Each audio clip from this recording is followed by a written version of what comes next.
Good morning, or good afternoon, good evening, depending on where you are on this planet, and welcome to the fifth Swift Server Meetup with your usual host, Juraj on one side in the Netherlands, and I am Seb, somewhere in the north of France.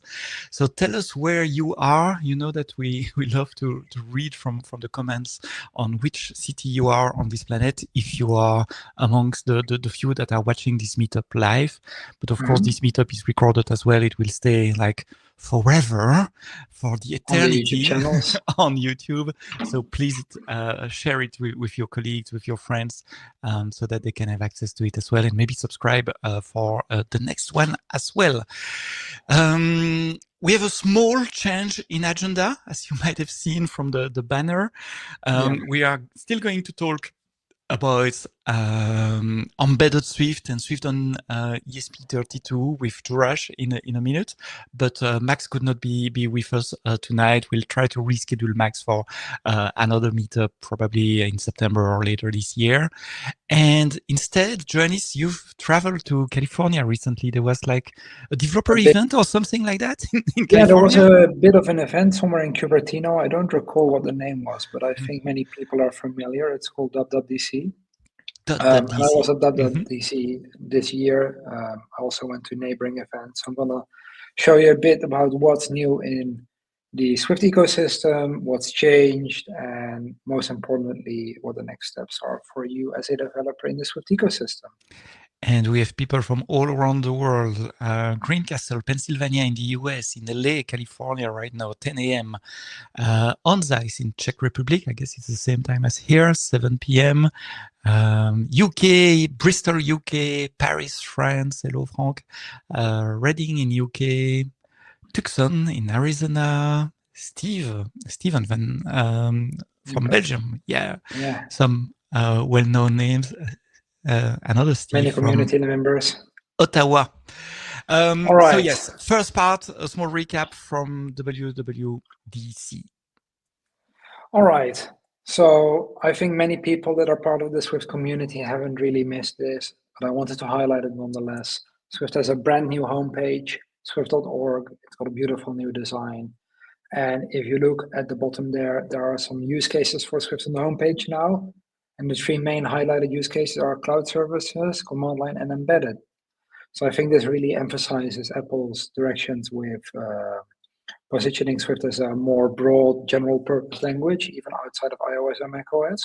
And I think the community is shaping up to live up right up to that. The homepage is also undergoing more changes. So it started with a new design, and the next steps are the information architecture project, where we improve the structure of the content, how people can contribute to content, and all that good stuff. Next up, we have WWDC 25, where I was personally attending on both the main event and side events. And there were a lot of good Apple. There was a lot of good Apple and Swift news, of course. Some new instruments, as always. My personal favorite is Containerization, which is an amazing framework that I think Sebastian has prepared some information about. But take it off. Yeah, I have a small demo. Maybe you can explain the internal, the architecture, while I'm typing the comments as well, and we can progress together on that. So what's different with this containerization from the things we know already, like Docker and Finch, for example? Yeah, so Docker is built on top of Containerd, which is it's a package on top of RunC. So if you look at how containers work, they're basically running they're not virtualized, right? They're not like a VM. They're part of the main OS, the Linux OS. And there is a tool called RunC that you can use to run a container. And you can spawn containers using RunC, using Containerd. And Containerd provides a lot of flexibility for things like interacting with systemd. Systemd, for example, helps you isolate. You can configure systemd to isolate networking. You can use Containerd to isolate file systems from each other. And one of the benefits of Containerd is that you can run one VM or one Linux instance with many applications side by side. and they don't interact with one another directly, but they share the same kernel. What's cool about the Apple containerization framework is that they don't spawn one VM that hosts all of your applications like Docker does, and containerd-based applications do. But they actually have one micro VM per container, which allows you to isolate all of your components like networking, IP addresses, file system access, on a container by container basis. And they went really far by securing it. So the Linux VM is very optimized. It doesn't have even a libc implementation, if I'm correct. They use the static Linux SDK to build their entire Linux VM. And they even wrote a custom initd, which is the first process that Linux spawns. They wrote a custom initd in Swift as well. So you can actually see how the entire stack is built up from scratch, all from the kernel upwards using the Swift package. And I think it's an excellent example of what Swift is capable of. It presents a really good vision about how you can secure down your container environment using containerization framework. And there are really two open source projects, two new open source projects. One of them is a framework that will allow anybody to write application that use containerization, like developer, just like they released the virtual kit, or I don't know the exact name, but the virtualization framework last year or the year before, that allows different applications to produce virtualization apps.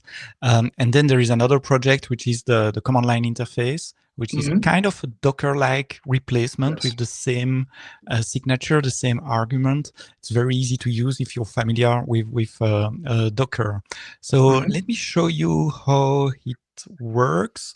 I need to remove your screen and put that one. I hope it's large enough. Maybe I can make it a bit bigger. It doesn't increase a lot if I put it bigger. No, it's like that. So instead of typing Docker, you type container. It's a bit longer to type. I guess I will create an alias for that because I make typo. And if you're familiar with Docker, you will be at home directly. So you have the traditional IT option, I for interactivity and T to redirect the TTI. --rm to remove the container when you exit the container, and then you give the name of the container from any repository. By default, it goes on the Docker IO repository, just like the Docker command. So the very first time it will download the container. This one is 1 GB, so it depends on your internet connection. For me, it took like 30 seconds to download, 30 seconds to expand the very first time. You can see how snappy it is, right? It just took around here 100 milliseconds or something. It just started, yes. So it's a micro VM starting and the container on top of it. And inside that, I'm, without surprise, if I manage to type something tonight, I'm inside a Linux kernel. I have Swift 6.1.2. It's a Ubuntu. So something extremely familiar. You might have multiple images installed on your machine. So here I made some tests this afternoon. I download Amazon Linux, Swift, and Ubuntu. And I can create my own container as well. So when I say it's compatible with the Docker command line, it even can read the Docker file. So here I have a very, very simple Docker file that starts from an Amazon Linux image, create a static index.html, and then start Python as a web server.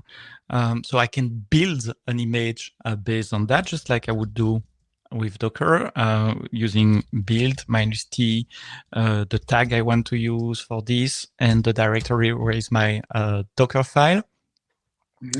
It's going to execute that in another container called the build kit. So the very first time it's fetching, it should be quick, the build kit image, and it's the demo effect.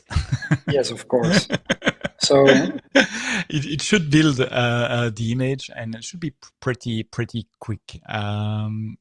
I don't know once why a it's not container working is here. ready, Yeah. it's very fast to boot up a micro VM using this framework, and I think they even optimized some kernel flags, right, to make the boot process even tighter and more streamlined, which definitely shows. Okay, that's definitively the demo effect. It was working Yes. this afternoon.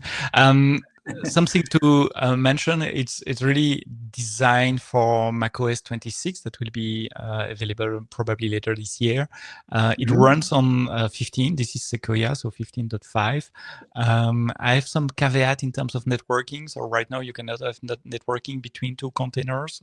This is a known limitation of Sequoia. Of the networking of Sequoia for these containers. So if you want to get the full power of the containers, you will have to use it on macOS 28. And the README on GitHub clearly says they are not going to fix bug that they cannot reproduce on macOS sorry, I said 28, 26. 26. Yes. So the target is really macOS 26 here. And the proof is that sometimes on 15 it doesn't work. Okay, if I cannot beat my image, I'm not sure I can go much more in the demo, because unless I have an image that is left from there, no. So let's stop there. Sorry for that, folks. That's the demo effect. All right, are we back on my screen? Yeah. Okay. So besides all of the exciting stuff on server-side space, we also had a meetup with some embedded developers in the area for pushing embedded Swift even further. Some of the ideas that were discussed were bringing the concurrency runtime to embedded, which allows you to share more code and do a lot of more ergonomic I/O on embedded systems. And I was also really surprised and happy to hear how much adoption server-side Swift has gained within Apple, within each of their teams. I don't know exactly offhand which teams use it again, but virtually every team I talked to was at least aware of server-side Swift being used in their vicinity. And it really shows that Swift is on the server even bigger than it seems from the outside. There are also some community events in the area. Community Kit was the one that I attended. And there were some demos from people that were showing off their apps. Some of them use server-side Swift since very early days. I think I talked to Mercury Weather that was using Vapor back in 2016. They might have been one of the first steps alongside mine to run Swift on the server as well. And there was a Vapor meetup, which I was really happy to see that was well attended. I think we had about 30 attendees that stayed around for even until the very end of the Community Kit. And we had a great chat. There were lots of questions and ideas being bounced.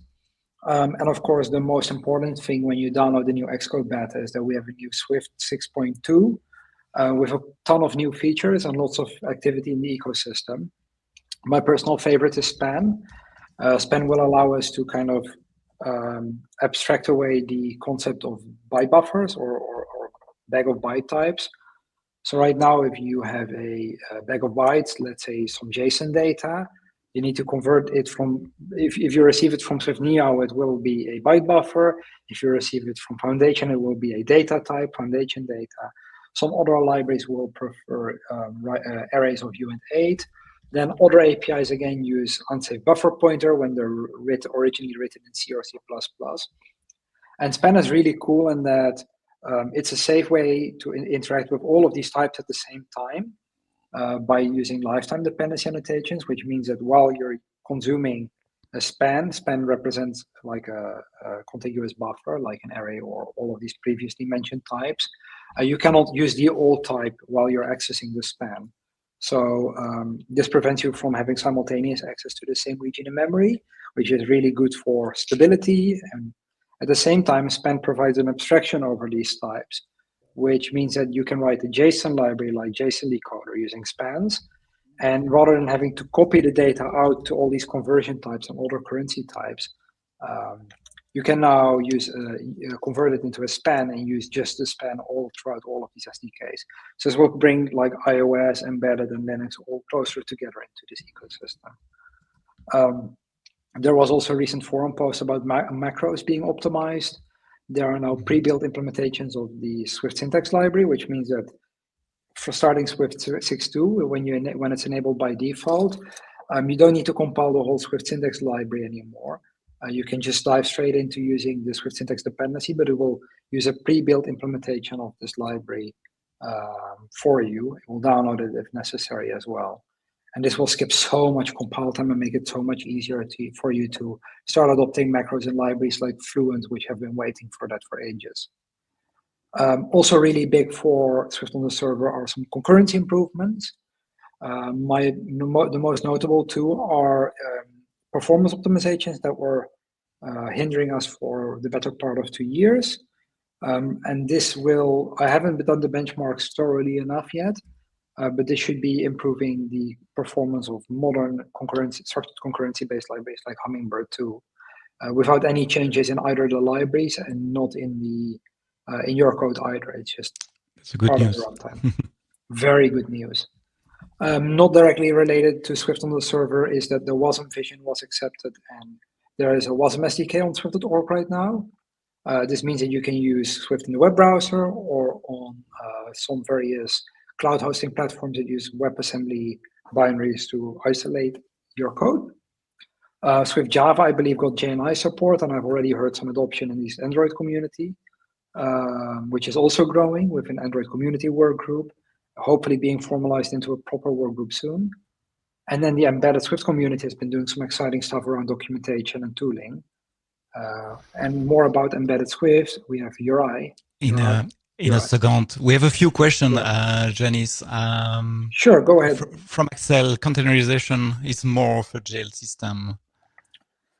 Yeah, so containerization in Linux, separate from the Swift containerization framework by Apple, is basically locking down the permissions of executables to access certain resources.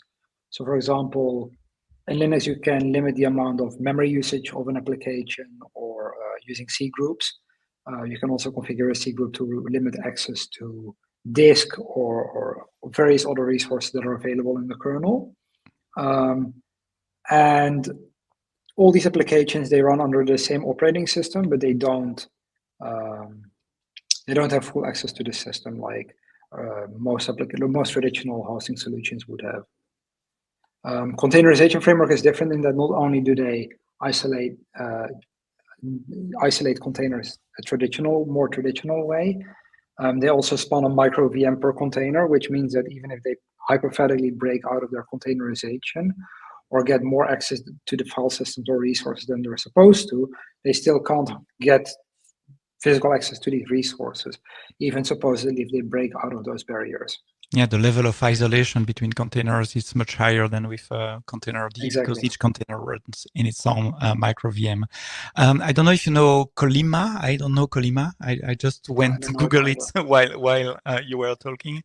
It's another framework to run containers on Linux and Mac OS. This one seems to be based on container D, so you kind of answer the question as well. This one probably use one VM for all the containers using container D to segregate them, while the containerization framework from Apple use micro VM per container. That's the biggest difference Docker, I see. for example, also does the same thing. They spawn one VM with container D inside, and container D is then configured to host all of your applications. And something you mentioned, the VM spawned by Apple is extremely small. The surface of attack, it's extremely reduced. It's basically just a kernel and an init, a new custom written in Swift, right? Written in Swift. Written in Swift. That's pretty cool. There's very little chance of concurrency abuse or memory attacks. And that also shows, I think, how serious Apple is taking this whole Swift for systems programming, even on other operating systems, right? So they're even going as far as to implement Linux init systems in Swift. And it's open source, so you can inspect the code and see how it works. All the code is on GitHub. I just restart my container system stop and start, and I can finish the demo if you want to see. So I have a Docker file, a standard Docker file. I can build a container from that. So container build, I give a tag and the path to my Docker file. It built the image very quickly because I did it already. The first time it needs to download a couple of components. And you can see here now I have a web test image, a container, an image available. So I can run a container from this image, container run, I give a name. Yeah, I've code completion here. My web server detach, so that the command line will return automatically and the container will run in background. --rm to delete the container when it will be finished. So if I list the container running on this system now, I can see that I have the build kit used to build container, and I have my web server. It's ARM64 because I am on an ARM64 laptop, but it's cross architecture, so you can build containers for x64 on Apple Silicon and the other way around. That's also pretty cool if you're working in cloud environment, for example. Yes. Remember, I start a web server. If you remember my Docker file. In here, I create an index.html and then I have a mini web server, so I can curl. I don't remember the IP address. Yeah, that's right. That's the 3192. So I can curl my web server and receive my index file. I can use a web browser as well. Okay, blue on black, it's probably not super readable. But I can see the web page served from the container. When I'm done with the container, I can just stop it. Web. No, it's not web server. It's my web server. It takes like 5-6 seconds to stop. I don't know why. It starts super quickly, but it takes a bit more time. Well, that's to because stop. it needs to send a stop signal over to the command line. Yeah, and then that application actually needs to wind down. So that's probably. But the image is still there. I can restart it, and when I don't need it, I can just remove the image and the name of the image to save a bit of space on my hard drive. This one was very small; it's only 200 megabytes. So that's it. If you're familiar with Docker, you recognize all the argument on the command line. It's very similar. Also, remember it's a 0.1 version, so it's by far not finished, not complete. And I repeat what I said. Yeah, because it works really well already. And I repeat what I said. It's really designed and tested for macOS 26. So be patient if you find issues on Sequoia on macOS 15. And that's pretty much for us. We have the pleasure to welcome our next host, Juraj. Juraj, I'll let you introduce yourself. And your subject tonight is Swift on Embedded on ESP32. The stage is yours. Hi, thank you very much for having me here. So my name is Juraj Michálek. I'm sending you a greeting from Espressif Systems in Czech Republic, and I'm located here in Brno. And today I have opportunity to speak about embedded Swift, and there was a lot of very interesting development since announcement at WWDC 2024. So let me share how to get Swift on the small things like this. This is open hardware kit that people are creating. So like the MCUs from Espressif known as ESP32, but basically the similar is true for like other vendors. So let's begin. What we'll be talking today, first of all, we will talk why Swift and especially embedded Swift might be a good choice for IoT solutions. Then we will walk through some examples for RISC-V MCUs. We will check out LED, RGB LED, and display examples. And recently, like very recently, we were able to get the bare metal Swift running. And this is like super exciting because it allows new type of applications and also from the standpoint of auditing, but we will get to that later. So let's begin. So first of all, we need to answer the question why embedded Swift makes a sense. And to understand that, I will draw a slightly broader picture so we can get better understanding. So if we look at embedded systems that are in production on these MCUs, like this one, most of them are using some kind of FreeRTOS or similar teeny tiny operating system. So it's not Linux, sorry, because there are too little resources to run Linux. In case of ESPs, it's mostly like ESP IDF, which is on the FreeRTOS, you have built a layer with some APIs that make it easy to connect to Wi-Fi, MQTT, Matter, and all the networking part that you would like to do. So that's one option. Then I'm talking here that we have also Rust No STD support, which is already kind of official. And this is super important because it will give us a very nice support for the Swift embedded on bare metal that we'll be talking later on. And then we have Rust STD. Rust STD is basically just you can use the ESP-IDF as a kind of operating system or distribution, if you will. And on top of that, you write Rust logic. So this is, again, used in production. For those who are in embedded world, they know that, okay, Linux is probably not the choice because it's too big. There is Zephyr. Linux Foundation already adopted the system as kind of Linux for embedded. And the Zephyr is also able to run on these MCUs. So you see that there are multiple choices. And also there is Natix, which is kind of a smaller niche system, but it's also available. So you have this choice of the systems which you can use, or you can use no system like bare metal.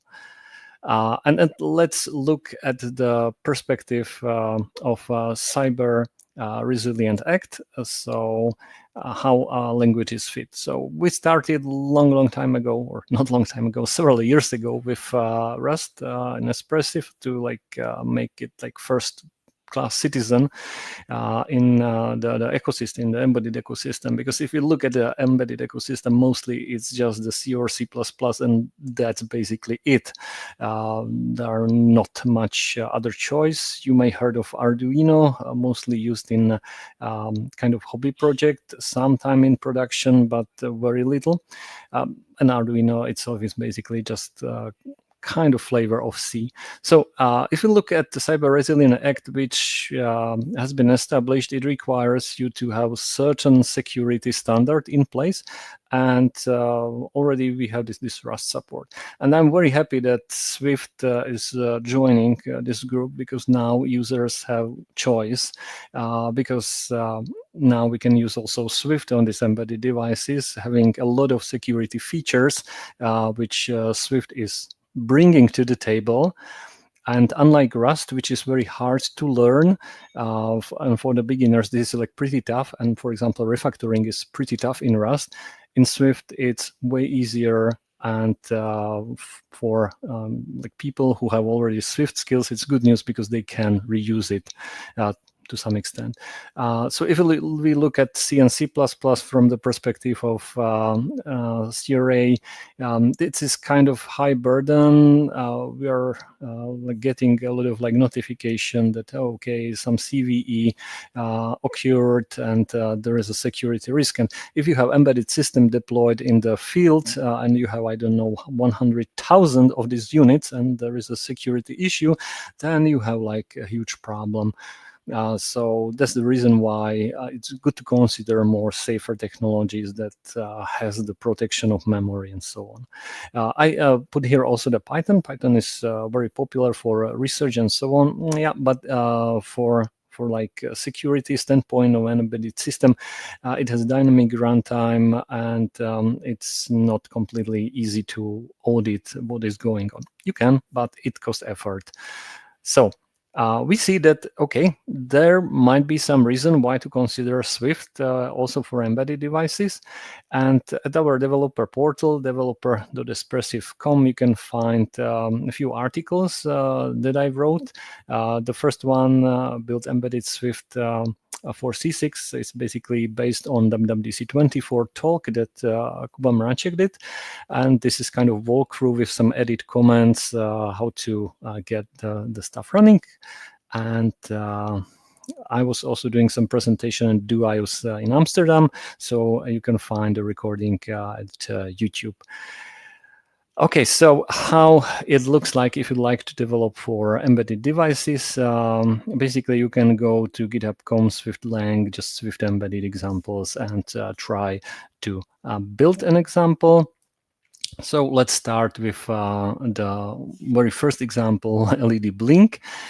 Here I will showcase, here I have the CLion with the project, which is already built by IDF-Py command. And I have here integrated Walkway Simulator, which is a tool for simulating. It's like a third-party tool that you can run your simulation. So even though I do not have the hardware connected, I can like load the binary, start it, and as you can see, it loaded the stuff and run the simulation.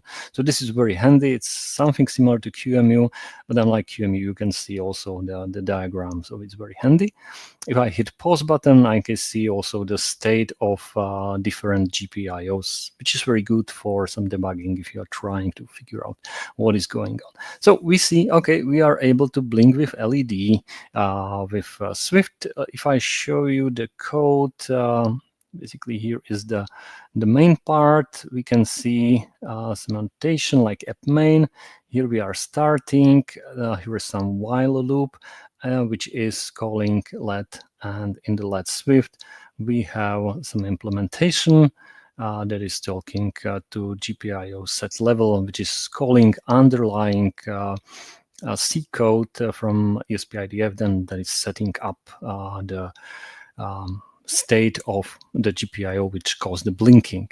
The very good thing about the Swift is kind of friendliness to the C, and very nice way how it's integrated. So basically you need just some like bridging header, like in good old days with Objective-C.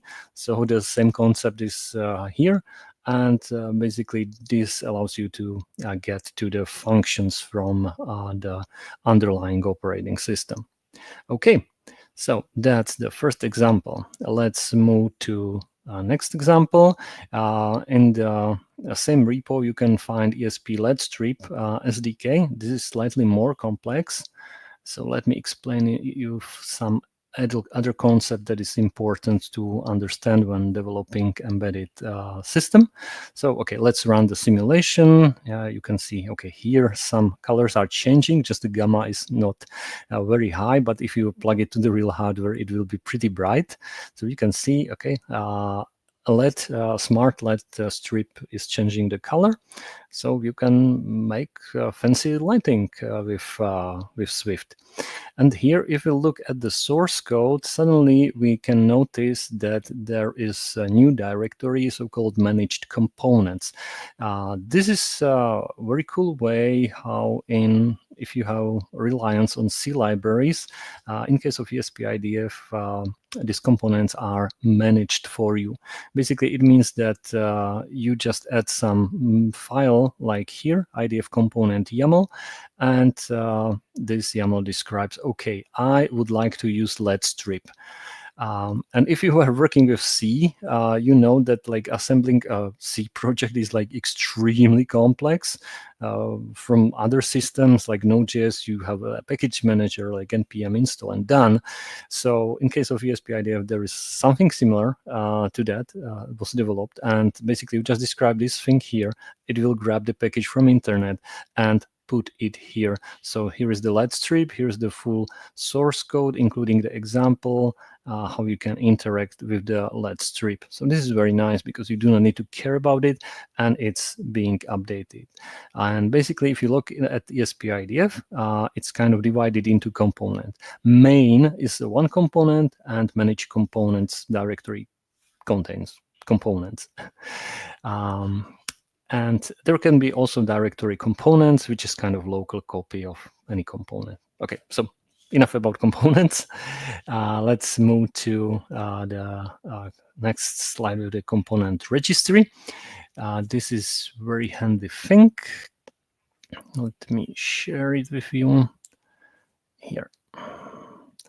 So the component registry, this is the place where you can find a lot of libraries already prepared for you. So you do not need to go to GitHub and find them manually. Hey, I don't know, LVGL or Slint or OpenAI.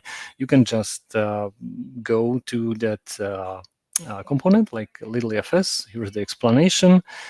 Here is also the command that you just copy and run on terminal, and immediately you get the functionality. For some components, there is also a nice step with examples. Let me find SDL, for example, and here you can immediately like create example from just using one command, like super handy thing. So. And let's move on to something more complex. So I wrote here a small weather display. The idea here is that I can use also the Wi-Fi and connect to it. So you can find it there. And I have it also here connected. So if I turn it on, it should appear. Yeah, so and once it's connected, it will load the weather, and it will be displayed on the screen. And this like the rendering part and the logic and layout is basically written in Swift. So this is like very, very nice thing to have. So we are able to connect to network. And also I have here even something bigger, which this was only like C6, which is like small one. And here is a P4.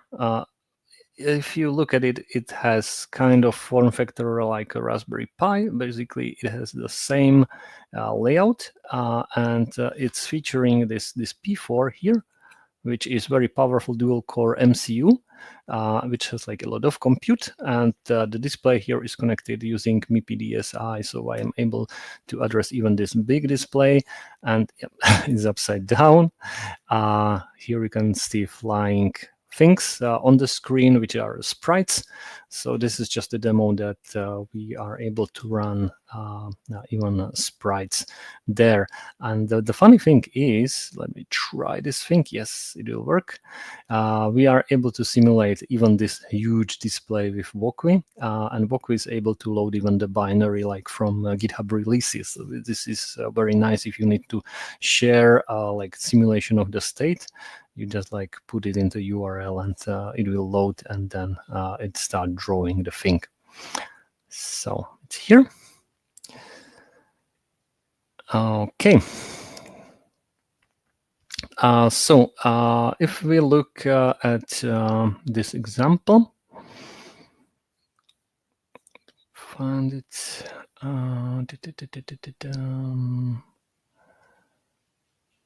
Yeah, here is the SDL3 example. Brackets. So here we have the example that I was showing with the flying sprites, and the cool thing is that for the graphical rendering, I'm using the SDL.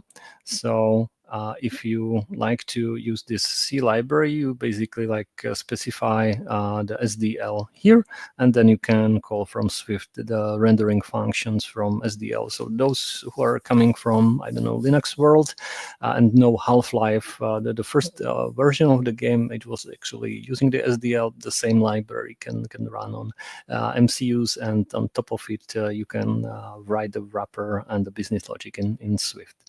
So this is like very nice. And let's move to another topic here. Also, one important repo, and that was mentioned in the WWDC 24, was this Matter ecosystem example. So if you are into Matter, that's the protocol that allows you to create like connected devices and share some state with them. There is a very nice example. The build system, again, is very similar to what I show you. You just like type IDF by build, it flash to the device, and then you can have the working application. The idea is same. You have the C library for the Matter, and on top of that, you have a Swift layer, and the code look like this. You create your root node, which is the place where the Matter is registered, and then you add your endpoints like a light, and register it there. So this is kind of basic level example from the last year. And if you are interested more into Matter, we have another tool that is created as a part of Matter ecosystem, and all the members who are there is this ZEP. Because if you are creating the Matter application, it's kind of tedious to write all this code manually for like registering the properties and registering whether the Matter device is client server and so on. So there is this nice tool that you can use, and it will generate kind of binary that you can load into the device. And if you have pre-certified firmware, you do not need to recertify it because it's just an interpreted code. So pretty handy. So if you happen to be a Matter fan, this is one way to go, and it works really nicely with Swift. So that's another thing. Okay, so you may be asking which MCUs are supported. Good news is that if you have the modern RISC-V CPUs, or MCUs in this case, like ESP32C3, ESP32H2, ESP32P4, it's super easy. You just grab the Swift nightly and you're done. You can just like run the compilation, flash it, and it's so easy. People has been asking about the very famous ESP32 or ESP32 S3 and so on. Unfortunately, these are built with different architecture. It's not RISC-V, it's Extensa, and for that you need to build custom toolchain because it's not upstreamed. So if I may have a recommendation, consider switching to like newer MCUs like C3 or C6, which has the Wi-Fi 6 support, better radio and everything. And but if you really want, you can compile it, but be prepared, it's not an easy task to get everything ready for older families of chips. And now go to the cool thing. As I was checking what is new in the Swift for this talk, and I found that, hey, there is already bare metal implementation for Raspberry Pi and so on. And hey, why not to bring it to ESPs? And I spent several years with Rust team and community developing the bare metal support for Rust. And this is really important because it helps us to get the Swift bare metal really quickly, like at least the initial part. So what is needed for the bare metal? It means that we are not running any operating system. So the code that you write there is the only code that will be executed, like nothing else. This is very important for audits where you need, I don't know, at smallest surface of the code as possible, and it allows you like the complete control of what is going on. And for that, Espressif published SVDs as open source, so you can go to the GitHub, grab it from there, and see into the registries what are in the inside and how they are configured, and use that. And the really cool thing is that under GitHub.com, Apple, you can find Swift MMIO, which allows you the conversion from SVD, which is kind of XML format, into the Swift. So you can basically pass there an SVD which is describing the MCU. In this case, it's a C6 in the example, but there can be P4, or C3 or others, and automatically generate the source code that will grant you the access to the registries and will be compatible with Swift. So this is very cool. For the Rust, there is SVD to Rust, and it's very nice that we have SVD to Swift there. Then you can like specify which peripherals you'd like to use. For example, GPIO, UART, SPI. GPIO is for controlling the pins, for blinking LEDs. UART is for like serial communication. If we are talking to MCU, that's basically the thing that is coming back to the console. SPI is, for example, if you need to talk to displays. What more do we need? So other than calling these registries, we are able to call ROM functions, because each of these MCU has some ROM, and there are functions that you can use. This is very helpful, at least in the beginning, because you can utilize the functions that are already burned into the firmware, and you can rely on them. Some of them are pretty complex, I don't know, for establishing Wi-Fi. Some of them are easy, and you can, I don't know, replace them if you want. But it's a very good start. So it's very nice. You just like put Slunche name and then the name that is registered, and then expose the function to your Swift code. Like, very nice. Then the very tricky part that was possible, also thanks to the stuff that we invested into the Rust, are the linker scripts. This is like where people are getting very scared, because looking at linker script is kind of problematic, and there are like many gotchas in the linker script. Linker script is basically the description that tells the linker how to put all the sections into the memory, and then how to serialize everything into a final binary. So this is quite interesting challenge. I will show you also the code in a moment for that.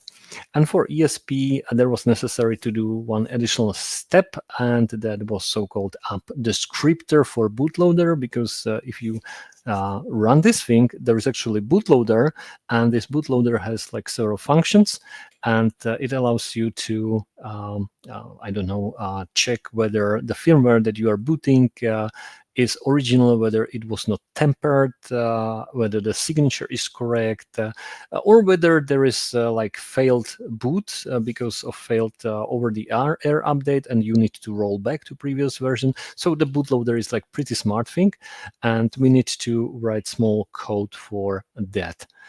So let me show you what we have here in the IDE. Where we are, here we are. Okay, so here I have the bare metal example running. So I have here main Swift again, like our common thing with the start. For build, I can use package.swift. And here you can find registers like GPIO. You can see this code, SPI, and so on. Here are some support things. So I was telling you that, okay, there is this scary linker thing. So there are multiple linker files. It looks like this. So you can tweak this file and make sure that the stuff in the binary is located in correct place. And for example, that you are throwing away the stuff that you don't want to have it, because the compiler will give you a lot of things. And for example, if you don't need Wi-Fi and you throw it away, you will get like smaller binary. Or if you need something and it must be there, then you can control by this linker script how it's done. For normal developers, you don't need to care. You basically grab the linker script that it is, and you just like compile it. And here you can see the ROM functions. So for example, UART, we can see that, I don't know, I have here like just two functions that are necessary for me to get from the ROM. And let's start the simulator. And as you can see, it's already spitting a lot of log here. And in the beginning, here we can see the bootloader, which found the application, and now the application started. I put there a lot of diagnostics information, so we know that, okay, our configuration is correct. And we can see that the screen draw is progressing. So there is like this slow redraw that is drawing like 1 pixel by another pixel. So it seems that it's operating.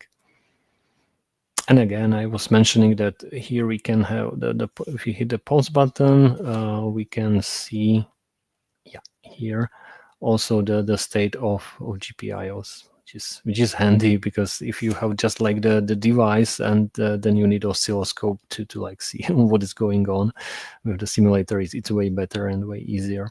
So this is kind of a bare metal example that I put together. And I was very surprised how easy it was, just using this process of getting the SVDs and converting them, and then adding basically the call of ROM functions that is needed. Basically, then you don't need operating system. You can control everything on your own. Okay. So people are often asking then, hey, which MCU should I use? For that is productexpressive.com. So you can check out their different parameters and configuration. For the IDEs, people are asking what to use. Many developers are very happy with VS Code. We have their Espressif extension. Also, the Walkway simulator is working there.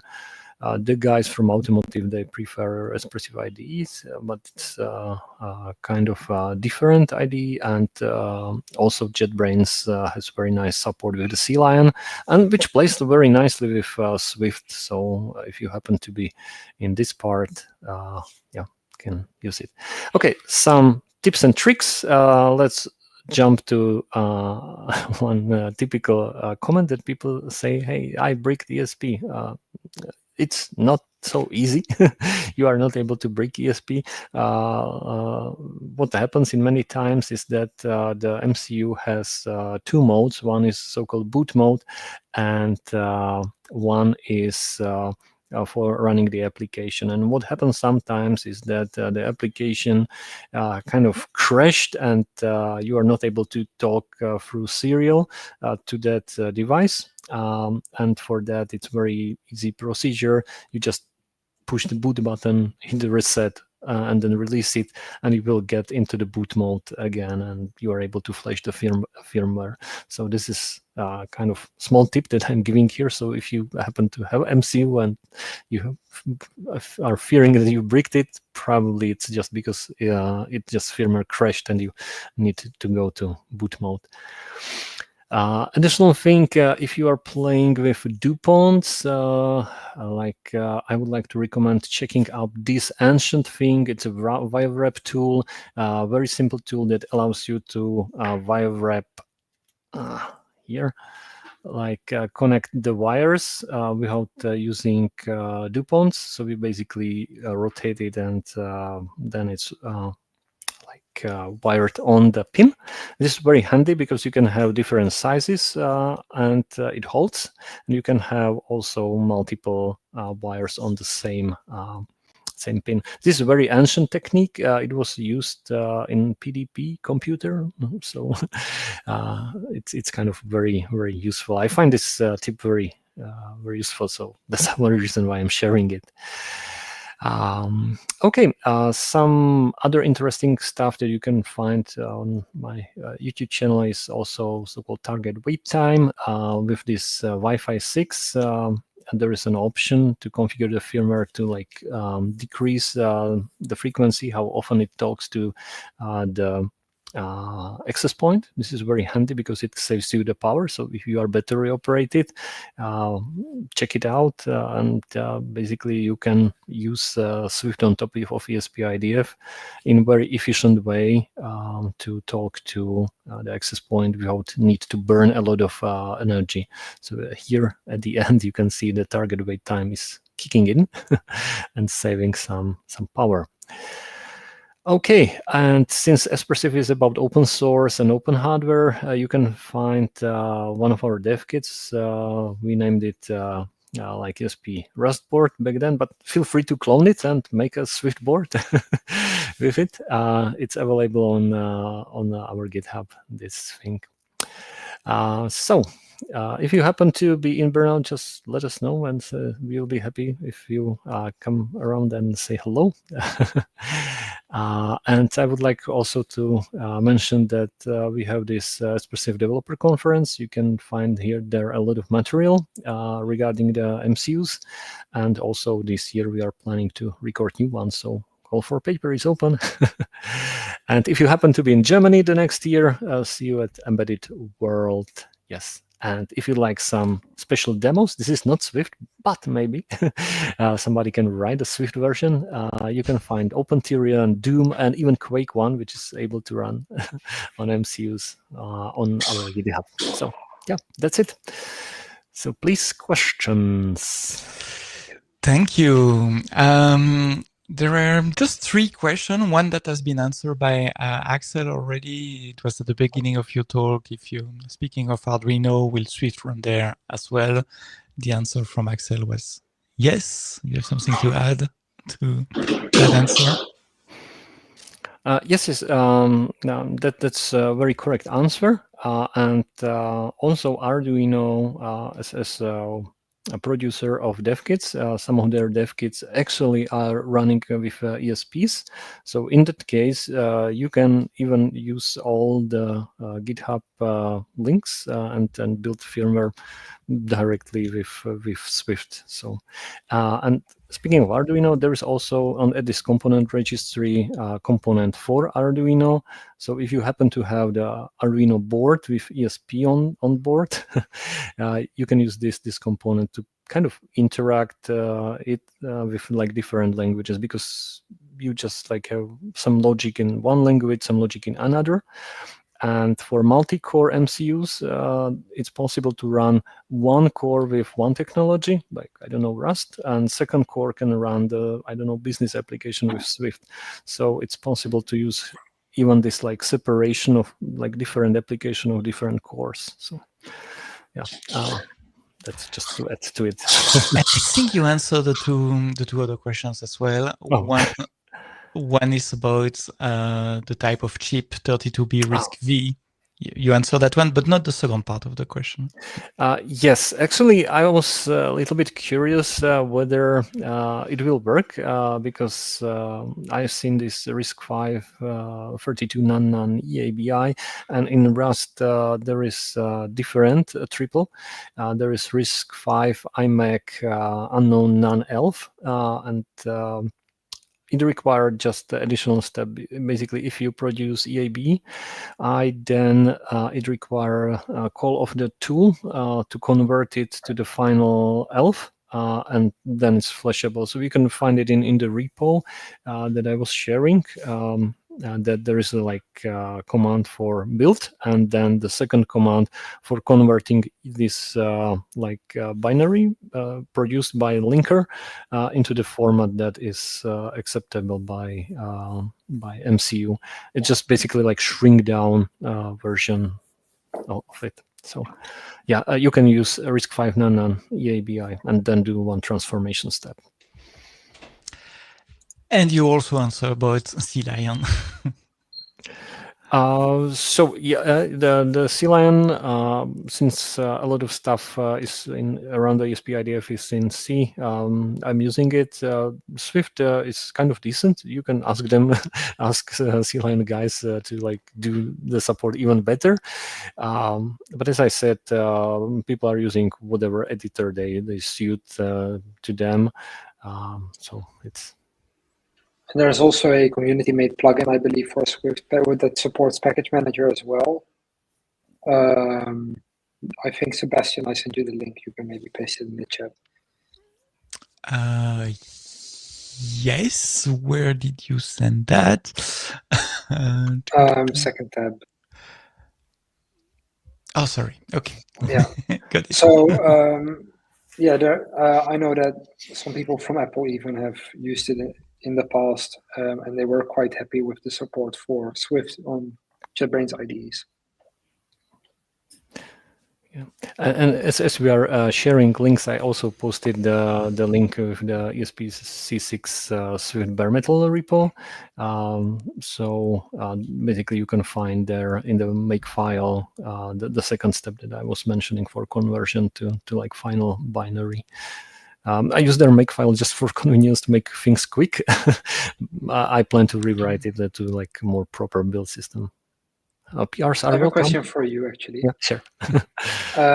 Have you used enums and associated with its associated types for any parsing or business logic in Swift, like state machines? Right now, I do not have any public example with that, but I guess this is a good point that we can put it there. And I see that if we are like moving more into the bare metal stuff and deserializing, for example, this method descriptor that I was speaking about, it's a very good place where it can be used. Yeah. There is no more question in the chat. Thank you so much, Juraj. That's very inspiring. I want to order an ASP board and start to play. Yeah, they're very small as well. Yeah.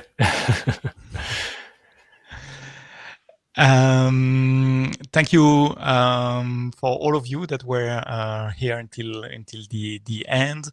The next meetup will be in September. We don't have the subject yet, but if you have a subject, if you want to share some kind of experience you have with Swift on the server, Swift on embedded device, we are thinking with Janice to expand the scope a little bit as well, and maybe talk about Swift on Android, at least during one meetup to explore what the folks are doing in that space as well. Let us know. Any cool projects to share that you're doing on non-Apple platforms, definitely feel free to reach out to us to see if we can highlight your cool implementation of Swift on other platforms as well. And you can reach us on the Swift forum. You just type Swift forum in your favorite search engine, or on the Swift open source Slack. We are there, or you search for Swift Server Working Group, you will find us as there. Thank you so much, Juraj. Really appreciate. Thank you for having watched this this meetup live at 10 a.m. in the morning if you're in California, at 7 p.m. if you are in Europe, maybe later if you are more further east up to Asia. And that meetup will stay online, of course, for the many years to come. So please share it with your friends and with fellow developers that are interested by embedded Swift. See you next time at the end of the summer. Bye-bye. Bye-bye.